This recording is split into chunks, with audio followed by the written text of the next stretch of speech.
सागर, सूर्य और चंद्रमा की तरह चंचल, चमकती और मदहोश कर देने वाली मतवाली प्रेम कहानी है चंद्रकांता। एक इंतकामी, दहकती प्रेम कहानी है चंद्रकांता। सुलगती, हैरत अंगेज प्रेम कहानी है ये चंद्रकांता। चुनारगढ़ में शनि शब्या को दबोचने जैसे ही बढ़ा, महारानी वहां अचानक हुई दाखिल। नतीजा, शब्या को प्राप्त हुई हिफाजत की ढाल। हिफाजत की ढाल लिए बद्री की शक्ल में तेज सिंह की खातिर केतकी भी पहुंची बंदी गृह में। फौरन अपनी निजी शक्ल को इख्तियार करके केतकी अपने पहले मकसद को करती है हासिल। अगर मजबूरी में तुम्हें नृत्य करना ही पड़े तो तुम पर्दे में करोगी। इसका सबब यह है कि जब उस जालिम शिद्दत की नजरें किसी खूबसूरत रक्कासा की नजरों से मिलती हैं तो उसके अंदर वासना जाग उठती है।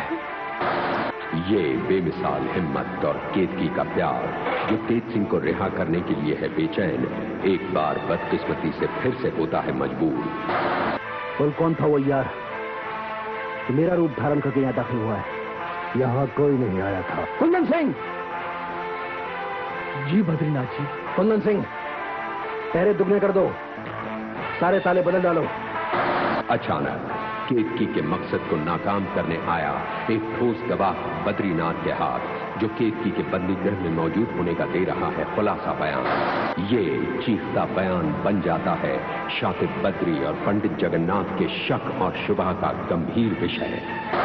उसको चुनाव कराने का एक ही मकसद है, वो तेज सिंह की रिहाई। और ये सख्त शक की तलवार केतकी के मकसद की रफ्तार को बांध देती है अड़चनों की जंजीर से। कैद खाने से मेरा क्या लेना देना? क्या लेना देना? कैद खाने में तुम्हारी मौजूदगी का सबूत ये रहा। साजिशी षड्यंत्र की बिसात पर एक और पांसा फेंकती है तारा भी, जिसका नाम है शनि। मकसद है शब्या की हत्या। लेकिन महारानी कलावती शब्या की किस्मत से एक तांत्रिक बाबा के तंत्र के हथियार की शक्ति लिए जब पहुंची शब्या के कक्ष में, तो वो रह गई सन्न। सारी सुरक्षा ध्वस्त पड़ी है। शब्या जरूर किसी खतरे का शिकार बनी है। इस जिंदगी और मौत की जद्दोजहद में शब्या चढ़ा दी जाती है दांव पर। पलड़ा कभी मौत की ओर झुकता है तो कभी जिंदगी की ओर। अचानक तंत्र ने फेंका ये अचूक अस्त्र और जिंदगी के हक में किया फैसला। पंडित जी, मैं बोल सकती पंडित जी। सब्या, सब्या। पंडित जगन्नाथ ये अविश्वसनीय नजारा देखकर रह गए खुशी से भौचक के। लेकिन शनि की मौजूदगी उन्हें कर देती है बेहद फिक्रमंद। और फिर तो इस कातिलाना जद्दोजहद का कारण तुम हो शनि? क्यों?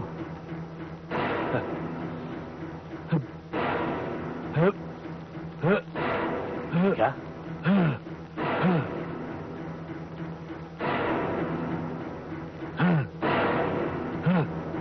मेरी खातिर? तुमने सभ्या के जीवन की खातिर उसकी आवाज की खातिर इतना संगीन कदम उठाया? तुमने भाई होने का फर्ज अदा कर दिया शनि। मुझे तुम पर गर्व है। मुझे तुम पर गर्व है शनि।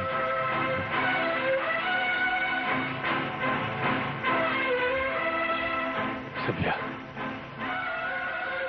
मेरे भाई शनि ने तुम्हें नई जिंदगी दी है सभ्या। वो जिंदगी जो आज वैद्य और हकीम जी तुम। शनि, सभ्या स्वस्थ हो गई शनि। इसके कारण तुम हो। जब महारानी को ये पता चलेगा तो वो तुम्हारी असंभव होगी। चलो सभ्या।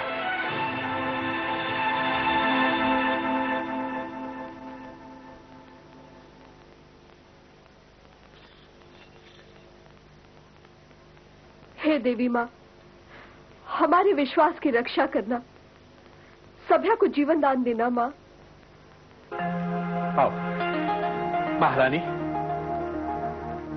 महारानी, आपकी प्रार्थना, आपकी श्रद्धा और विश्वास व्यक्त नहीं जा सकते।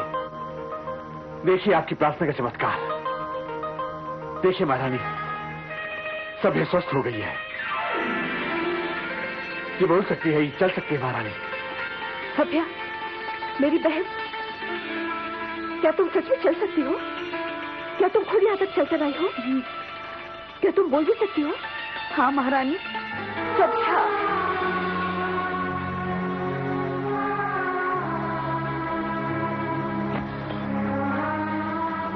हाँ महारानी, हाँ। सेहत के साथ साथ मेरी आवाज भी वापस आ गई है। हाँ सभ्या, मुझे अपने आंखों और कानों पर विश्वास नहीं हो रहा। मुझे स्वयं भी विश्वास नहीं होता महारानी।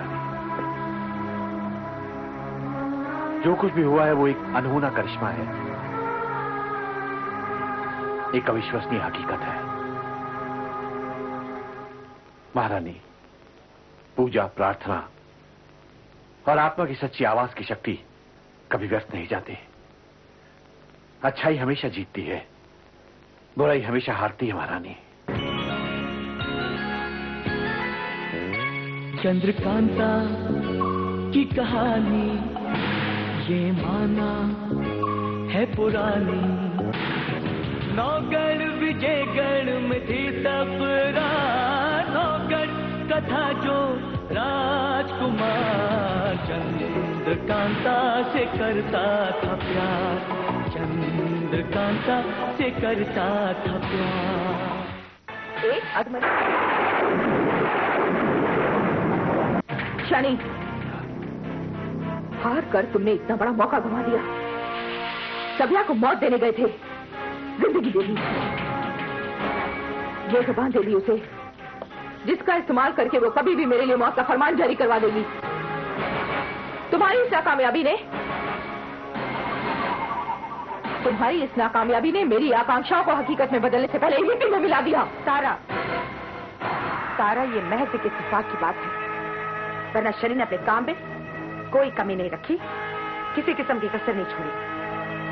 हाँ, तुम ये कह सकती हो कि सभ्या बच गई क्योंकि उसकी किस्मत ने उसका साथ दिया। किस्मत हाथ की लकीरों से नहीं बनती, अपनी आकांक्षाओं और इरादों को कारगर करने से सिद्ध होती है। क्यों सुल्ताना, तुमने तो इस शनि की बहादुरी के बड़े रंगे पीटे थे। मैं इस पर लानत भेजती हूँ, इस पर लानत भेजती हूँ इसकी बहादुरी पर।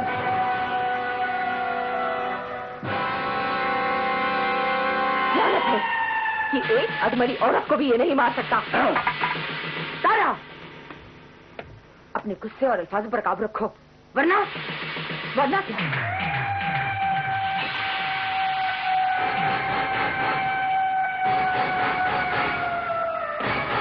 शनि तुम्हें खत्म कर देगा।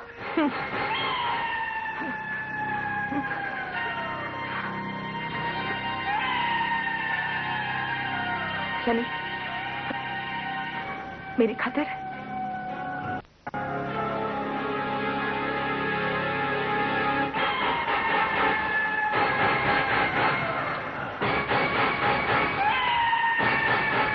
तारा, तुम्हें शनि की ताकत का अंदाजा नहीं है। शनि अपने कॉल का पक्का और इरादों से बंधा हुआ शख्स है। उसे उसके कॉल से बांधे रखने का हथियार, उसका दस्तखत किया हुआ वो दस्तावेज मेरे पास अभी तक महफूज है। तारा, तुम बेफिक्र रहो, सभ्या को खत्म करने का काम शनि मुकम्मल करके ही रहेगा। पंडित जी, अब तारा के लिए मैं एक मुजस्सिम खतरा बन गई हूँ। अब हर वक्त वो इसी मौके की तलाश में रहेगी कि मेरे वजूद को मिटाकर वो सारे सबूतों को दफन कर सके। सभ्या, इसीलिए अब जरूरी यह है कि तुम फौरन महाराज के हुजूर में पेश होकर फौरन से पेशतर उनके सामने तारा की खूनी साजिशों का पर्दाफाश कर दो। आप फिक्र न करें पंडित जी, महाराज के सामने मैं तारा को बेनकाब करके रहूंगी, उसे उसके कुकर्मों की सजा दिलवा कर रहूंगी। सभ्या, तारा के इरादों के तहत तुम्हारे सर पर मौत की काली चादर फैली हुई है। तुम्हें फौरन महाराज के सामने पेश होना चाहिए ताकि तुम बयान दे सको और महारानी को खत्म करने की तारा की खूनी साजिशों का खुलासा कर सको। ताकि तारा का प्रभामंडल, वो असर जो उसने महाराज पर कायम कर रखा है, वो नष्ट हो जाए और तारा नर्तकी की मौत का फायदा न उठा सके। चुनारगढ़ में मैं किसी मासूम की मौत नहीं होने दूंगी। पंडित जी, अपनी बहन रामिया की राख बटोरते हुए मैंने उसकी तड़पती हुई आत्मा को वचन दिया था कि रामिया, मैं महाराज शिवदत्त से तेरी मौत का बदला अवश्य लूंगी।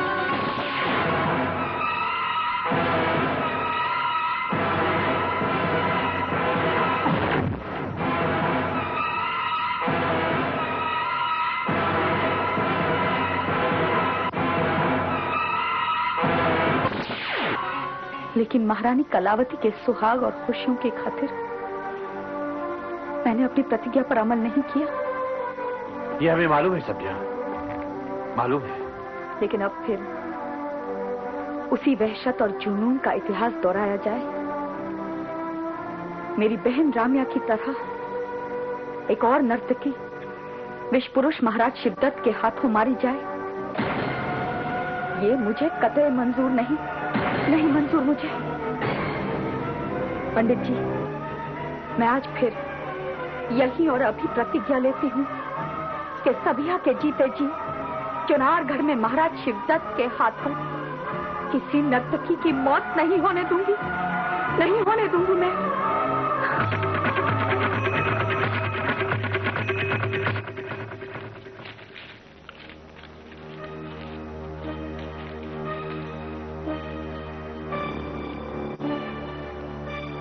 महफिल में अय्यारी का सारा बटवा ले जाना मुमकिन भी नहीं और मुनासिब भी नहीं, लेकिन चिट्ठी के साथ साथ मैं तेज सिंह को ये जादुई पदार्थ भेज सकती हूँ।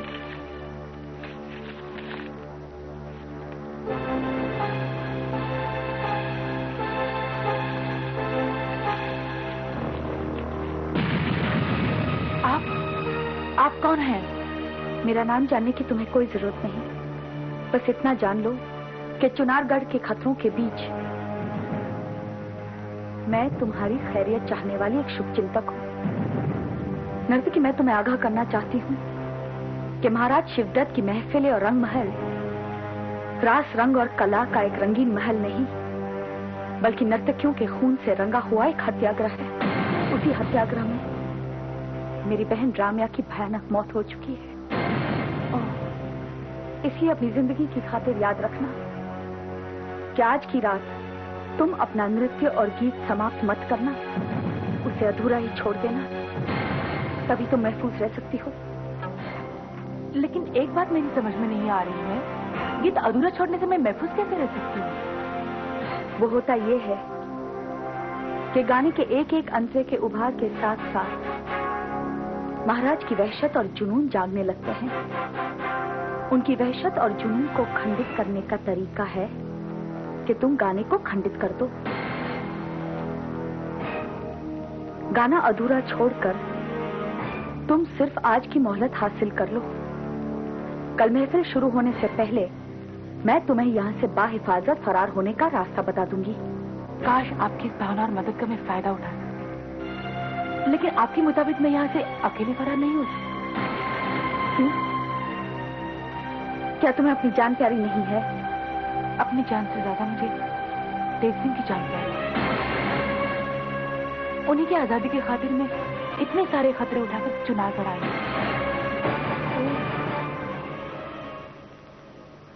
तो इसका मतलब है? जी हाँ, आपने ठीक ही समझा है। तेज सिंह के गैर मौजूदगी में मैं जिंदा रह के क्या करूंगी? कुछ भी हो जाए, मैं उनके बगैर यहाँ से नहीं जा सकती, मैं कभी जाऊंगी। तब तो तुमने मेरी प्रतिज्ञा के लिए मुश्किल खड़ी कर दी है। तुम्हारी जान अगर मैं नहीं बचाती तो मेरी प्रतिज्ञा भंग होती है, और तुम्हारी खातिर तेज सिंह को फरार होने में मैं तुम्हारी मदद करती हूँ तो मेरी वफादारी पर सवाल या निशान लगता है। रामिया की राख को दिया हुआ वचन, तुम्हारी रक्षा करने के लिए ली हुई प्रतिज्ञा, और सबसे ऊपर महारानी कलावती की जिंदगी का सवाल। ठीक है, तारा की साजिशों से महारानी कलावती को बचाने के लिए मुझे तुम्हारी मदद करनी ही होगी।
ये सब क्यों आई थी यहाँ? वो मेरा नाम और पता पूछने आई थी। किस लिए? ये तो वही जाने। नाम और पते के अलावा और क्या क्या सवाल किए उसने? महफिल में जाने का वक्त हो गया है, हमें चलना चाहिए। महाराज को अगर इंतजार करना पड़े तो गुस्ताखी होगी ना।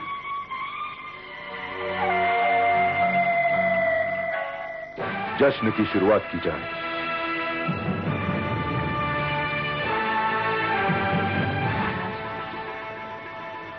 महफिल की कामयाबी के लिए मैंने तेज सिंह की मौजूदगी की गुजारिश की थी। वो यहाँ मौजूद नहीं है महाराज।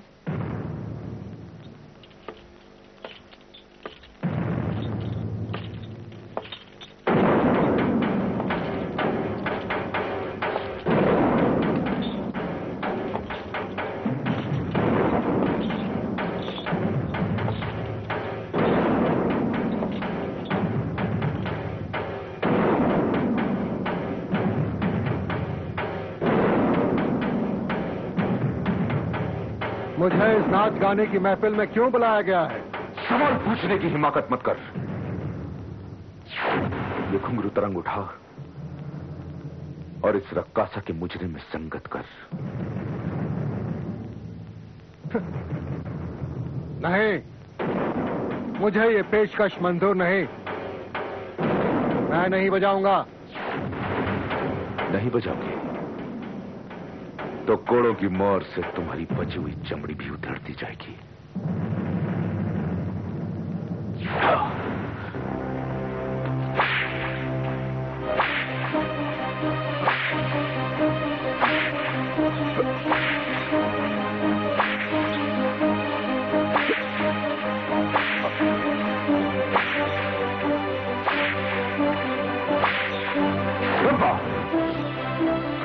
अगर ये घुंघरू तरंग नहीं बजाता तो कोड़ों के संगीत पर अपना गायन और नृत्य शुरू करो।